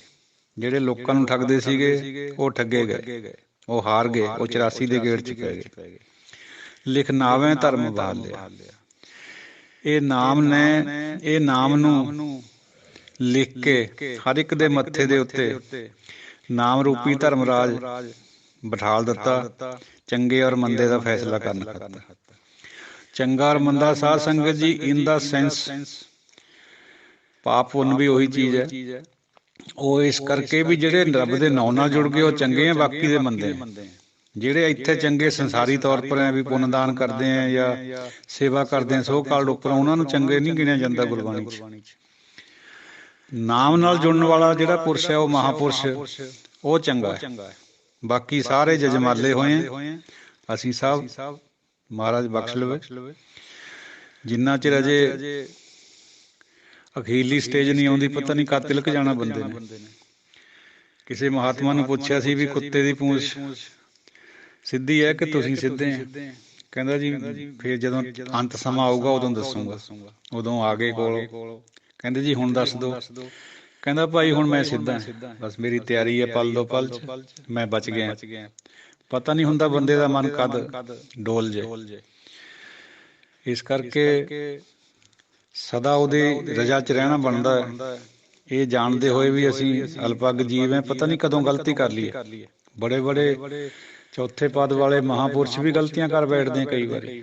ਹੁਕਮ ਵਿੱਚ ਇਹ ਹੁੰਦਾ ਉਹ ਵੀ ਸਾਰਾ ਕੁਛ। ਇਸ ਕਰਕੇ ਹਰ ਵਕਤ ਉਹਦੇ ਚਰਨਾਂ 'ਚ ਅਰਦਾਸ ਹੈ ਵੀ ਸਾਨੂੰ ਬਚਾ ਲੈ, ਬਚਾ ਲੈ, ਬਚਾ ਲੈ। ਤਰਾ ਕਰਦੇ ਆ ਜੀਵ ਵੀ ਸਾਨੂੰ ਬਚਾ ਲੈ, ਸਾਨੂੰ ਬਚਾ ਲੈ। ਕੋਈ ਵੀ ਅਪਸ਼ਬਦ ਦੀ ਖਿਮਾ। ਸਾਧ ਸੰਗਤ ਜੀ ਦਿਓ ਅਸੀਸ। ਵਾਹਿਗੁਰੂ ਜੀ ਕਾ ਖਾਲਸਾ, ਵਾਹਿਗੁਰੂ ਜੀ ਕੀ ਫਤਿਹ। ਠੀਕ ਹੈ ਡਾਕਟਰ ਜਸਪਾਲ ਸਿੰਘ ਜੀ, ਉਹ ਤੁਹਾਡੀ ਵਿਚਾਰ ਬਿਲਕੁਲ ਦਰੁਸਤ ਹੈ। ਬੈਲੈਂਸਡ ਅਪਰੋਚ ਹੈ ਗੁਰਬਾਣੀ ਦੀ, ਕੋਈ ਕੰਟਰਾਡਿਕਸ਼ਨ ਨਹੀਂ ਹੈ। ਸੱਚਾ ਇਸ ਕਰਕੇ ਵੀ ਉਹ ਵਿੱਚ ਬੈਠਾ ਹੈ। ਜਿਹਦੇ ਵਿੱਚ ਕਰਤਾ ਸੱਚਾ ਆਪ ਬੈਠਾ ਹੋਵੇ ਉਹ ਝੂਠ ਹੋ ਹੀ ਨਹੀਂ ਸਕਦਾ। ਲੇਕਿਨ ਝੂਠਾ ਵੀ ਕਿਹਾ ਗਿਆ, ਉਹਦਾ ਫਿਰ ਕਾਰਨ ਹੈ। ਕੂੜ ਰਾਜਾ, ਕੂੜ ਪਰਜਾ, ਕੂੜ ਸਭ ਸੰਸਾਰ, ਜਾਂ ਇਹ ਜਗ ਧੂਏ ਕਾ ਪਹਾੜ। ਇਹ ਇਸ ਕਰਕੇ ਵੀ ਇਹਨੇ ਰਹਿਣਾ ਨਹੀਂ ਹੈ। ਕੂੜ ਤੋਂ ਮਤਲਬ ਜ਼ਿਆਦਾਤਰ ਨਾ ਰਹਿਣੇ ਵਾਲੀ ਵਸਤੂ ਨੂੰ ਕਹਿੰਦੇ, ਸੱਤ ਕਹਿੰਦੇ ਜਿਹੜੀ ਰਹਿਣ ਵਾਲੀ ਹੈ। ਜਿਹੜਾ ਇਹ ਸੰਸਾਰ ਹੈ ਇਹ ਸੱਚਾ ਹੈਗਾ, ਲੇਕਿਨ ਇਹ ਸੱਤ ਨਹੀਂ ਹੈ। ਸੱਤ ਕੇਵਲ ਪਰਮਾਤਮਾ ਹੈ, ਉਹਦਾ ਨਾਮ ਹੈ, ਜਾਂ ਗੁਰੂ ਹੈ, ਤੇ ਜਾਂ ਗੁਰੂ ਦੇ ਜਿਹੜੇ ਸੰਤ ਹੈ, ਸਾਧੂ ਹੈ, ਉਹ ਚਾਰੇ। ਬਾਕੀ ਸਾਰੇ ਸੰਸਾਰ ਜਿਹੜਾ ਉਹ ਸੱਚਾ ਇਸ ਕਰਕੇ ਹੈ ਵੀ ਇਹਦੇ ਵਿੱਚ ਸੱਚ ਦਾ ਵਾਸਾ ਹੈ, ਵਿੱਚ ਬੈਠਾ ਹੈ ਉਹ ਚਿੱਤਰਕਾਰ ਇਹਦੇ ਆਪਣੇ ਚਿੱਤਰ ਦੇ। ਲੇਕਿਨ ਝੂਠ ਕੂੜ ਇਸ ਕਰਕੇ ਹੈ ਵੀ ਇਹਨੇ ਰਹਿਣਾ ਕੋਈ ਨਹੀਂ ਹੈ, ਇਹਨੇ ਵਿੰਸ ਜਾਣਾ। ਜਿੰਨਾ ਵੀ ਸੰਸਾਰ ਹੈ ਇਹ ਕੂੜ ਹੈ। ਕੂੜ ਤੋਂ ਭਾਵ ਨਾ ਰਹਿਣ ਵਾਲਾ, ਚਲਾਏਮਾਨ। ਕਿਉਂਕਿ ਅੱਧ ਤੋਂ ਜ਼ਿਆਦਾ ਲੋਕ ਧਰਮ ਦੇ ਅਸਰ ਹੇਠ ਇਹ ਕਹਿਣ ਲੱਗ ਪਏ ਸੀ ਵੀ ਇਹ ਤਾਂ ਜੀ ਬਿਲਕੁਲ ਝੂਠਾ ਵੀ ਹੈ, ਇਹ ਤਾਂ ਇਹਨੂੰ ਤਾਂ ਛੱਡ ਜਾਣਾ ਚਾਹੀਦਾ ਹੈ। ਉਹ ਜੰਗਲਾਂ ਵਿੱਚ ਜਿਹੜਾ ਜਾਣ ਦਾ ਪ੍ਰਯੋਜਨ ਸੀ ਉਹ ਇਹੀ ਸੀਗਾ ਲੋਕਾਂ ਦਾ, ਕਈ ਰਿਸ਼ੀਆਂ ਮੁਨੀਆਂ ਦਾ, ਖਾਸੇ ਜ਼ਿਆਦਾ ਦਾ। ਉਸ ਗੱਲ ਨੂੰ ਰੋਕਣ ਖਾਤਰ ਬਈ ਨਹੀਂ ਨਹੀਂ ਭਾਈ, ਇਹ ਸੱਚਾ ਵੀ ਹੈਗਾ, ਇਹਦੇ ਵਿੱਚ ਬੈਠ ਕੇ ਹੀ ਤੁਸੀਂ ਕਮਲ ਦੇ ਫੁੱਲ ਦੀ ਤਰ੍ਹਾਂ ਭਗਤੀ ਕਰਨੀ ਹੈ, ਇਹਨੂੰ ਛੱਡ ਕੇ ਨਹੀਂ ਜਾਣਾ। ਬੇਸ਼ੱਕ ਇਹਨੇ ਰਹਿਣਾ ਨਹੀਂ, ਪਤਾ ਹੈ ਮਾਂ ਬਾਪ ਨਹੀਂ ਰਹਿਣੇ, ਮਿੱਤਰਚਾਰਾ ਨਹੀਂ ਰਹਿਣਾ, ਚੰਦ ਸੂਰਜ ਨਹੀਂ ਰਹਿਣੇ, ਸਭ ਕੁਝ ਇੱਕ ਦਿਨ ਮਿਟ ਜਾਣਾ ਹੈ, ਪਰ ਆਪਾਂ ਇਹਨੂੰ ਛੱਡ ਕੇ ਨਹੀਂ ਜਾਣਾ। ਉੱਥੇ ਫਿਰ ਉਹ ਸੈਂਸ ਵਿੱਚ ਆਇਆ ਵੀ ਇਹ ਕੂੜ ਤਾਂ ਹੈਗਾ, ਇਹਨੇ ਵਿੰਸ ਤਾਂ ਜਾਣਾ ਹੈ, ਪਰ ਇਹਨੂੰ ਛੱਡ ਕੇ ਨਹੀਂ ਜਾਣਾ। ਕਿਉਂਕਿ ਜਿਹੜੇ ਲੋਕ ਜੰਗਲਾਂ ਵਿੱਚ ਜਾਂਦੇ ਸੀਗੇ ਜਾਂ ਨਦੀਆਂ ਦੇ ਤਟਾਂ ਦੇ ਤਟਾਂ ਉੱਤੇ ਜਾਂ ਕੰਢਿਆਂ ਉੱਤੇ ਜਾ ਕੇ ਵਸੇਬਾ ਕਰ ਲੈਂਦੇ ਸੀ, ਉਹ ਭਾਂਜਵਾਦੀ ਇਸੇ ਕਰਕੇ ਸੀਗੇ ਵੀ ਉਹ ਇਸ ਸੰਸਾਰ ਨੂੰ ਬੁਰਾ ਗਿਣਦੇ ਸੀ। ਹਾਲਾਂਕਿ ਇਸੇ ਸੰਸਾਰ ਦੇ ਕੋਲੋਂ ਫਿਰ ਰੋਟੀ ਮੰਗ ਕੇ ਖਾਂਦੇ ਸੀ। ਹੋਏ ਅਤੀਤ ਗ੍ਰਸਤ ਤਜ, ਫਿਰ ਉਹਨੂੰ ਕੇ ਘਰ ਮੰਗਣ ਜਾਈ, ਬਿਨ ਦਿੱਤੇ ਕਿਛ ਹੱਥ ਨਾ ਆਈ। ਇਹ ਕਹਿ ਕੇ ਵੀ ਇਹ ਤਾਂ ਜੀ ਸੰਸਾਰ ਕੂੜ ਹੈ, ਇਹ ਤਾਂ ਬੇਕਾਰ ਹੈ, ਇਹਨੇ ਤਾਂ ਰਹਿਣਾ ਨਹੀਂ ਹੈ, ਇਹ ਠੀਕ ਨਹੀਂ ਹੈ, ਛੱਡ ਕੇ ਲੰਘ ਜਾਂਦੇ ਸੀ। ਫਿਰ ਰੋਟੀਆਂ ਮੰਗਣ ਖਾਤਰ ਫਿਰ ਇਹਦੇ ਦਰਾਂ ਦੇ ਉੱਤੇ ਆਉਂਦੇ ਸੀ। ਤੋ ਇਹ ਬੈਲੈਂਸਡ ਅਪਰੋਚ ਹੈ ਵੀ ਇਹ ਸੰਸਾਰ ਬਿਲਕੁਲ ਕੂੜ ਹੈ ਭਾਈ, ਇਹਨੇ ਰਹਿਣਾ ਕੋਈ ਨਹੀਂ ਹੈ, ਲੇਕਿਨ ਇਹਨੂੰ ਛੱਡ ਕੇ ਵੀ ਨਹੀਂ ਜਾਣਾ ਹੈ, ਕਿਉਂਕਿ ਸੱਚੇ ਦਾ ਵਿੱਚ ਵਾਸਤਾ ਹੈਗਾ ਹੀ ਹੈਗਾ, ਸੱਤ ਨਹੀਂ ਹੈ, ਸੱਚਾ ਜ਼ਰੂਰ ਹੈ। ਇਹਨਾਂ ਦੋਹਾਂ ਸ਼ਬਦਾਂ 'ਚ ਕੁਛ ਅੰਤਰ ਹੈ। ਸੱਤ ਪਰਮਾਨੈਂਟ ਜਿਹੜਾ ਹਮੇਸ਼ਾ ਤੋਂ ਹੈ, ਹੁਣ ਵੀ ਹੈ, ਬਾਅਦ 'ਚ ਵੀ ਰਹੂਗਾ। ਸੱਚਾ ਰਹਿਣੇ ਵਾਲਾ ਨਹੀਂ ਹੈ, ਰਹਿਣੇ ਕਰਕੇ ਸੱਚਾ ਨਹੀਂ ਹੈ, ਸੱਚੇ ਦੇ ਵਿੱਚ ਵਾਸ ਕਰਕੇ ਹੀ ਸੱਚਾ ਹੈ। ਕਿਉਂਕਿ ਜਿਹੜੀ ਉਹਦੀ ਕ੍ਰੀਏਸ਼ਨ ਹੈ, ਜਦੋਂ ਆਪ ਸੱਚਾ ਹੈ ਤਾਂ ਉਹ ਕ੍ਰੀਏਸ਼ਨ ਦੇ ਵਿੱਚ ਬੈਠਣੇ ਕਰਕੇ ਇਹ ਵੀ ਸੱਚੀ ਹੈ। ਹਾਲਾਂਕਿ ਇਹ ਨਾਸ਼ਵਾਨ ਹੈ, ਸੱਤ ਨਹੀਂ ਹੈ, ਸੱਚੀ ਜ਼ਰੂਰ ਹੈ। ਬਾਕੀ ਕੋਈ ਹੋਰ ਗੁਰਮੁਖ ਐਕਸਪਲੇਨ ਕਰ ਸਕਦਾ ਹੋਇਆ ਤਾਂ ਅੱਛੀ ਗੱਲ ਹੈ। ਕੋਈ ਅਪਸ਼ਬਦ ਦੀ ਖਿਮਾ। ਵਾਹਿਗੁਰੂ ਜੀ ਕਾ ਖਾਲਸਾ, ਵਾਹਿਗੁਰੂ ਜੀ ਕੀ ਫਤਿਹ। ਵਾਹਿਗੁਰੂ ਜੀ ਕਾ ਖਾਲਸਾ, ਵਾਹਿਗੁਰੂ ਜੀ ਕੀ ਫਤਿਹ। ਸਾਰੇ ਗਰੁੱਪ ਮੈਂਬਰ ਸਾਹਿਬਾਨ, ਸਾਰੀ ਸਾਧ ਸੰਗਤ ਜੀਓ, ਗੁਰੂ ਖਾਲਸਾ ਜੀਓ। ਵੈਸੇ ਤਾਂ ਖਾਲਸੇ ਦਾ ਰੋਜ਼ ਹੀ ਨਵਾਂ ਦਿਨ ਹੁੰਦਾ ਹੈ, ਚੜ੍ਹਦੀ ਕਲਾ 'ਚ ਰਹਿੰਦਾ ਖਾਲਸਾ, ਲੇਕਿਨ ਫਿਰ ਵੀ ਚਲੋ ਸਮਾਜਿਕ ਮਾਨਤਾ ਹੈ। ਪਹਿਲੇ ਸਾਲ ਦਾ, ਆਪਣੇ ਅਗਲੇ ਸਾਲ ਦਾ ਪਹਿਲਾ ਦਿਨ ਹੈ। ਸੁਖੀ ਹੋਵੇ ਆਪ ਸਭ ਜੀ ਦਾ ਜੀਵਨ, ਪਿਛਲਾ ਵਧੀਆ ਲੰਘ ਗਿਆ, ਨਵਾਂ ਵਧੀਆ ਆਵੇ। ਔਰ ਸਾਡੇ ਜਿਹੜੇ ਕਿਸਾਨ ਭਰਾ ਇਹੀ ਜਿਹੀ ਠਿਠਰਤੀ ਸਰਦੀ ਦੇ ਵਿੱਚ 2-3 ਡਿਗਰੀ ਟੈਂਪਰੇਚਰ ਦੇ ਵਿੱਚ ਉੱਥੇ ਬੈਠੇ ਹੈ Delhi, from all over India, ਉਹਨਾਂ ਦੀ ਅਰਦਾਸ ਵੀ ਸੁਣੀ ਜਾਵੇ ਮਹਾਰਾਜ ਵੱਲੋਂ। ਆਪਾਂ ਵੀ ਅਰਦਾਸ ਕਰੀਏ। ਇਹੋ ਜਿਹੀ ਗਲਤ ਹਕੂਮਤ ਨਾਲ, ਅਰਿਸਟੋਕ੍ਰੈਟਿਕ ਹਕੂਮਤ ਨਾਲ, ਆਰਥੋਡਾਕਸ ਹਕੂਮਤ ਨਾਲ ਮੱਥਾ ਲੱਗਿਆ ਹੈ। ਗੁਰੂ ਮਹਾਰਾਜ ਕਿਰਪਾ ਕਰਨਗੇ। ਕੁਛ ਤਾਂ ਕਰ ਵੀ ਦਿੱਤੀ ਹੈ, ਕੁਛ ਥੋੜ੍ਹੀ ਬਹੁਤੀ ਹੋਰ ਲੋੜ ਹੈ। ਇਹ ਸਾਰਾ ਹੀ ਦੇਸ਼ ਅਸਲ ਵਿੱਚ ਕਾਰਪੋਰੇਟ ਘਰਾਣਿਆਂ ਨੂੰ ਸਪੁਰਦ ਕਰਿਆ ਜਾ ਰਿਹਾ ਹੈ। ਉਹਨਾਂ ਤੋਂ ਪੈਸੇ ਲੈ ਕੇ ਇਲੈਕਸ਼ਨਾਂ 'ਚ ਵਰਤ ਆਉਂਦੇ, ਹਜ਼ਾਰਾਂ ਕਰੋੜ ਦੀ ਗਿਣਤੀ 'ਚ। ਫਿਰ ਉਹਨਾਂ ਤੋਂ ਅੱਗੇ ਗੋਡੇ ਟੇਕੇ ਹੋਏ ਇਸ ਐਡਮਿਨਿਸਟ੍ਰੇਸ਼ਨ ਨੇ, ਸਾਰੇ ਨੇ, ਸਰਕਾਰ ਨੇ। ਔਰ ਸਾਰੀਆਂ ਸਿਆਸੀ ਪਾਰਟੀਆਂ ਕਰਦੀਆਂ ਇਹ ਕੰਮ, ਕੋਈ ਇੱਕ ਨਹੀਂ ਕਰਦੀ ਹੈ। ਪਹਿਲਾਂ ਕਾਂਗਰਸ ਕਰਦੀ ਸੀ, ਅਕਾਲੀ ਵੀ ਕਰਦੇ ਸੀ। ਪੈਸਿਆਂ ਬਿਨਾਂ ਅਸਲ 'ਚ ਇਲੈਕਸ਼ਨਾਂ ਲੜੀ ਨਹੀਂ ਹੁੰਦੀਆਂ। ਇਕੱਲੇ ਇਕੱਲੇ MP ਨੂੰ 1-1 ਕਰੋੜ ਜਾਂ ਇਸ ਤੋਂ ਵੀ ਵੱਧ ਰੁਪਈਆ ਦਿੱਤਾ ਜਾਂਦਾ ਇਲੈਕਸ਼ਨ ਲੜਨ ਖਾਤਰ। ਉਹ ਸਾਰਾ ਕਾਰਪੋਰੇਟ ਘਰਾਣਿਆਂ ਤੋਂ ਹੀ ਆਉਂਦਾ। ਵੋਟ ਹੇਠਾਂ ਬੈਠੀ ਹੈ, ਕਿਸਾਨਾਂ ਦੀ, ਮਜ਼ਦੂਰਾਂ ਦੀ, ਆਮ ਜਨਤਾ ਦੀ। ਪੈਸੇ ਉੱਪਰੋਂ ਆ ਰਹੇ, ਉਹ ਅਸਲ 'ਚ ਫਸ ਚੁੱਕਿਆ। ਹੁਣ ਸਰਕਾਰ ਹੈ ਜਿਹੜੀ ਵੀ, ਕਿਆ ਕਰਿਆ ਜਾਵੇ। ਸੱਪ ਦੇ ਮੂੰਹ 'ਚ ਕੋਹੜ ਕਿਰਲੀ ਆ ਗਈ, ਖਾਂਦਾ ਹੈ ਕੋਹੜੀ ਹੈ, ਜੇ ਨਹੀਂ ਖਾਂਦਾ ਕਲੰਕੀ ਹੈ। ਅਰਦਾਸਾਂ ਬੇਨਤੀਆਂ ਪਰਮਾਤਮਾ ਦੇ ਅੱਗੇ ਵੀ ਮਹਾਰਾਜ ਇਹਨਾਂ ਨੂੰ ਸਮੱਤ ਦੇ ਦਿਓ, ਤਾਂ ਕਿ ਗਰੀਬ ਜਨਤਾ ਦੀ ਵੀ ਸੁਣੀ ਜਾਵੇ। ਕਾਰਪੋਰੇਟ ਤਾਂ ਪਹਿਲਾਂ ਹੀ ਬਣੇ, ਉਹਨਾਂ ਦਾ ਤਾਂ ਕਿਆ ਘਟਣਾ ਹੈ। ਜੇ ਉਹਨਾਂ ਨੂੰ 10-20 ਹਜ਼ਾਰ ਕਰੋੜ ਵੀ ਘਾਟਾ ਪੈ ਜਾਏ, ਉਹਨਾਂ ਨੂੰ ਕੁਛ ਨਹੀਂ ਵਿਗੜਦਾ। ਉਹ ਕੰਨ ਖਜੂਰੇ ਹੈ, ਕੰਨ ਖਜੂਰੇ ਦੀਆਂ ਜਾਂ 1-2 ਲੱਤਾਂ ਟੁੱਟ ਜਾਏ, ਉਹਨਾਂ ਨੂੰ ਕੋਈ ਫਰਕ ਨਹੀਂ ਹੁੰਦਾ। ਗਰੀਬਾਂ ਨੂੰ ਫਰਕ ਪੈਂਦਾ ਹੈ। ਤੋ ਆਪ ਜੀ ਸਾਰਿਆਂ ਨੇ ਵੀ ਅਰਦਾਸ ਕਰਨੀ ਹੈ ਬਈ ਉਹਨਾਂ ਗਰੀਬ ਕਿਸਾਨਾਂ ਦਾ, ਮਜ਼ਦੂਰਾਂ ਦਾ ਭਲਾ ਹੋ ਜਾਏ, ਤੇ ਗੌਰਮੈਂਟ ਨੂੰ ਸਮਝ ਆ ਜਾਏ, ਠੰਡ ਤੋਂ ਬਚ ਕੇ ਉਹ ਆਪਣੇ ਘਰਾਂ ਨੂੰ ਸਹੀ ਸਲਾਮਤ ਆ ਜਾਣ। ਸਾਧ ਸੰਗਤ ਜੀਓ, ਸਾਡਾ ਤਾਂ ਜਿਹੜਾ ਨਵਾਂ ਸਾਲ ਹੈ ਉਹ ਅੱਗੇ ਜਾ ਕੇ 3 ਮਹੀਨੇ ਤੱਕ ਸ਼ੁਰੂ ਹੋਏਗਾ, ਪਰ ਅਸਲ ਵਿੱਚ ਤਾਂ ਖਾਲਸੇ ਦਾ ਰੋਜ਼ ਹੀ ਨਵਾਂ ਸਾਲ ਹੈ। ਜਿਹੜਾ ਨਾਮ ਨਾਲ ਜੁੜਦਾ ਹੈ, ਗੁਰਬਾਣੀ ਨਾਲ ਜੁੜ ਗਿਆ, ਉਹਦੇ ਵਾਸਤੇ ਸਦਾ ਹੀ ਨਵਾਂ ਸਾਲ ਹੈ। ਜਿੱਕਣ ਸਾਡਾ ਸਾਹਿਬ ਨਵਾਂ ਹੈ, ਰੋਜ਼ ਸਾਹਿਬ ਮੇਰਾ ਨੀਤ ਨਵਾਂ, ਸਦਾ ਸਦਾ ਦਾਤਾਰ, ਤੋ ਖਾਲਸਾ ਵੀ ਸਦਾ ਹੀ ਨਵਾਂ ਹੈ ਸਾਲ ਸਾਡੇ ਵਾਸਤੇ। ਮਹਾਂ ਦਿਵਸ ਮੂਰਤ ਭਲੇ ਜਿਸ ਕੋ ਨਦਰ ਕਰੇ, ਸਾਡੇ ਵਾਸਤੇ ਹਮੇਸ਼ਾ ਹੀ ਭਲੇ। ਭਾਵੇਂ ਇਹ ਜਿਹੜੇ ਜੋ ਸਮਾਂ ਲੰਘ ਰਿਹਾ ਹੈ, ਇਹ ਬੀਤ ਰਿਹਾ ਹੈ, ਬੀਤ ਕੇ ਸਮਾਂ ਬੀਤ ਗਿਆ, ਮੁੜ ਕੇ ਨਹੀਂ ਆਉਂਦਾ। ਅੱਗੇ ਵਾਸਤੇ ਸਾਨੂੰ ਮਹਾਰਾਜ ਇਸ ਗੱਲ ਨੂੰ ਸਮਝਾ ਦੇਵੇ ਬਈ ਜੋ ਕੁਛ ਹੋ ਰਿਹਾ, ਜੋ ਸਾਨੂੰ ਦਿਖ ਰਿਹਾ ਧੂਏ ਦਾ ਪਹਾੜ, ਇਹਦੀ ਅਸਲੀਅਤ ਸਮਝ ਆ ਜੇ ਵੀ ਇਹ ਸੱਚਾ ਵੀ ਹੈ ਲੇਕਿਨ ਸੱਤ ਨਹੀਂ ਹੈ। ਸੱਤ ਤਾਂ ਹਮੇਸ਼ਾ ਤੋਂ ਹੁੰਦਾ ਹੈ, ਰਹਿੰਦਾ ਹੈ ਤੇ ਰਹੇਗਾ। ਸੱਚਾ ਕੁਛ ਚਿਰ ਖਾਤਰ ਹੁੰਦਾ ਹੈ, ਜਦੋਂ ਤੱਕ ਵਿੱਚ ਬੈਠਾ ਹੈ ਪ੍ਰਮਾਤਮਾ ਆਪ, ਉਸ ਤੋਂ ਬਾਅਦ ਉਹ ਵਿੰਸ ਜਾਂਦਾ, ਝੂਠ ਹੋ ਜਾਂਦਾ।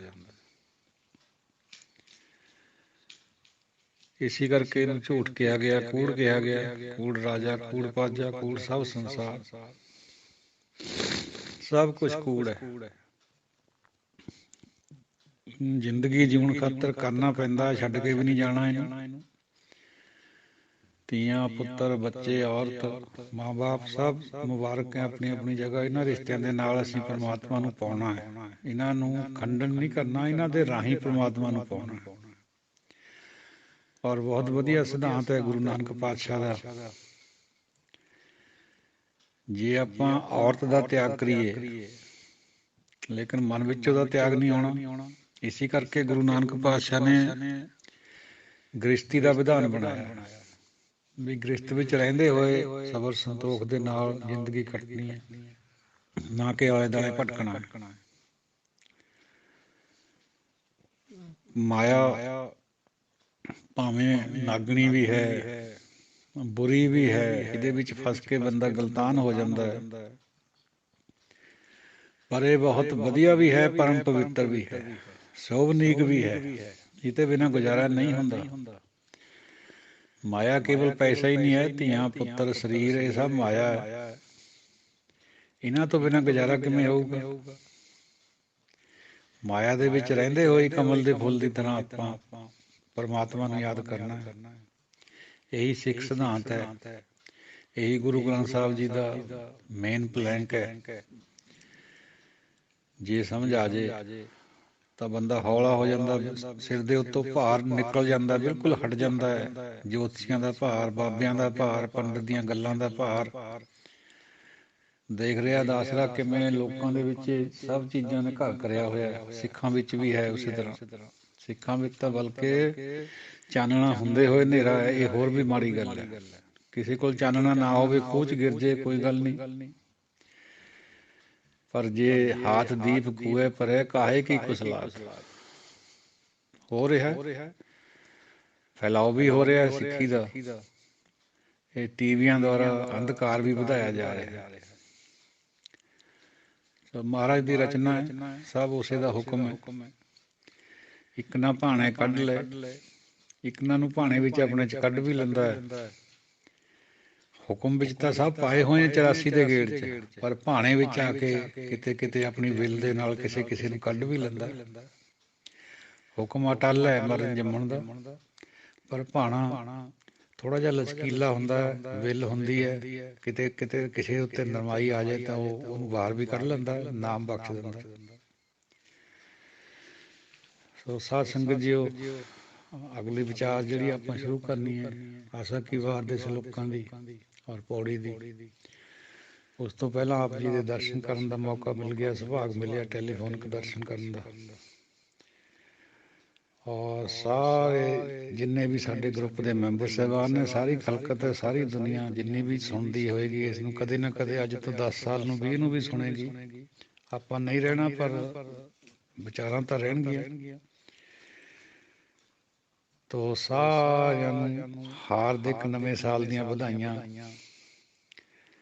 ਭਾਵੇਂ ਸਾਡਾ ਖਿਆਲ ਨਹੀਂ ਹੈ ਐਸਾ, ਸਾਡੇ ਵਾਸਤੇ ਤਾਂ ਜਿਵੇਂ ਪਹਿਲਾਂ ਦੱਸਿਆ ਰੋਜ਼ੇ ਨਵਾਂ ਸਾਲ ਹੈ, ਪਰ ਫਿਰ ਵੀ ਚਲੋ ਮਾਨਤਾ ਤਾਂ ਹੈ ਹੀ ਸੰਸਾਰ ਦੇ ਵਿੱਚ ਇਸ ਗੱਲ ਦੀ। ਕੋਈ ਅਪਸ਼ਬਦ ਦੀ ਖਿਮਾ ਦਿਓ ਅਸੀਸ। ਵਾਹਿਗੁਰੂ ਜੀ ਕਾ ਖਾਲਸਾ, ਵਾਹਿਗੁਰੂ ਜੀ ਕੀ ਫਤਿਹ।